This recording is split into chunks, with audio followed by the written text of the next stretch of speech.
अस्सलाम वालेकुम नाज़रीन, मैं हूं आपका प्रॉपर्टी के सनसनार। आप देख रहे हैं पार्को सिटी लाहौर और ये देख रहे हैं ये दोनों भाई हैं और ये मशीन होल्डर है और ये मशीन है। तो सरकार आप जरा मशीन चला के दिखा सकते हैं?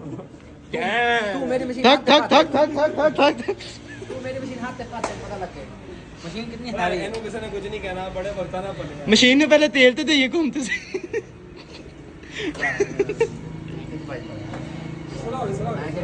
सुला सुला हो गई सुला हो गई सुला हो गई सुला हो गई। तेरे हाथ की लाना यार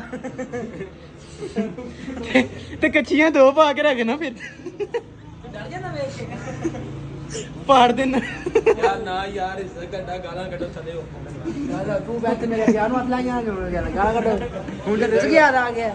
झूठ ना बता मार यार इसे पैन जगह आ याद लैंड की गल कर रहा वहां। क्या मैं मांगने वाला नहीं हूँ, मेरी फैक्ट्री में आग लगी क्या? सीरियस हो क्या रहा ना मेरी फैक्ट्री है? से क्या रहा जो ऐसा कह दे पहले मैंने दस हां यार क्या बोलना है यार। मैं मांगने वाला नहीं हूँ, मेरी फैक्ट्री में आग लग गई है। ए मेरा भाई बार मेरी फैक्ट्री सी। अब बेचारा बहुत मुश्किल से अपना कारोबार चला रहा है। जरा दिखाना कारोबार कहाँ कहाँ से सूझा। ये कारोबार है क्या ना मैं मांगने वाला नहीं मेरी फैक्ट्री में आग लग गई यार भरावा जा माफ कर। ਹੁਣ ਜਿਹੜੀ ਫੈਕਟਰੀ ਬਲਣ ਦੀ ਉਹਦਾ ਨਾਂ ਕੀ? ਉਹ